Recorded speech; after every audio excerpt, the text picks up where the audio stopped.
পরীমনিকে না দেখে মনে হচ্ছে সে অনেক দিন ধরে ক্ষুধার্ত। কিছু অ্যানিমেল দেখবেন যে ক্ষুধার ঠেলায় কোনো একটা খাবার বা পানি দেখলে যেমন ঝাঁপিয়ে পড়ে, পরীমনিও ঠিক শাকিব খানের উপরে ঝাঁপিয়ে পড়েছে। শুধুমাত্র কৃষ্ণ করলে লীলা, পরীমনি করলে বিলা। শরীফুল রাজের পেছনে তো একদম কুকুরের মতো লেগেছিল, শরীফুল রাজ হ্যান, শরীফুল রাজ ত্যান। এখন তিনি কি করছে? এখন তো তিনি নষ্টামোর চরমসীমায় নেমে গিয়েছে। আর তিনি এখন নিজেকে পাবলিসিটি বাড়ানোর জন্য, আরও বেশি কাজ পাওয়ার জন্য মিষ্টি জান্নাত, অপু বিশ্বাস আর বুবলির মতো শাকিব খান নিয়ে টানাটানি করে যাতে তিনি চর্চায় থাকতে পারে সেই ব্যবস্থাই করছে। পরীমনির যে বেহামোটা ছিল লাস্ট হার্লিন বিউটির ফ্যাশন শোতে, পূজা চেরি, বিদ্যা সিনহা মিম আর ওখানে সাবিনা নুরু ছিল, তারা অনেক মার্জিত ছিল।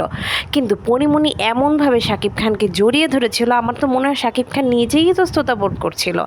এত নির্লজ্জ বেহায়া হলে কি হয়, পরীমনি দেখি যে ছেলেই পায় তাকে খাবলায় ধরে। এই ধরনের স্বভাব থাকলে তো হবে না। পরীমনি, আপনি একজন সিনিয়র আর্টিস্ট, আপনি অনেক দিন ধরে সিনেমা করছেন, আপনার কাছ থেকে জনগণ কী শিখবে? আর আপনার ফ্যান ফলোয়ার্সরা কী মনে করবে? বস্তিমণি, ক্ষুধার্থমণি, কুত্তিমণি, আর এতগুলো বিয়ে করার পরও আর কত? পরীমনি প্লিজ, আপনি আপনার স্বভাব চরিত্র থেকে একটু নিজেকে ব্যালেন্স করেন। আপনার কিন্তু একটা সন্তান আছে, এটা কিন্তু আপনার ভুলে গেলে হবে না। আর শাকিব খানকে আপনি যেভাবে জড়িয়ে ধরেছেন, কেন? শরীফুল রাজকে নিয়ে তো আপনার অনেক সমস্যা ছিল। আর আপনার যে এর আগে 5টা বিয়ে হয়েছে আর কত কুকুরতি করে বেরিয়েছেন, আপনার দোষ কি? দোষ না, শুধু অন্যের দোষই দোষ। প্লিজ পরীমনি, নিজেকে সংশোধন করুন, এখনও সময় আছে। মিষ্টি জান্নাত, বুবলি আর অপু বিশ্বাসের পেছনে তো অনেক লাগলেন, তাদেরকে নিয়ে তো অনেক ধরনের কুমন্তব্য দিয়েছিলেন। এখন তাদেরই স্ট্র্যাটেজি ফলো করছেন, শাকিব খানকে জড়িয়ে ধরে তার গায়ের উপরে উঠে গিয়ে তার সাথে ললাকলা করে।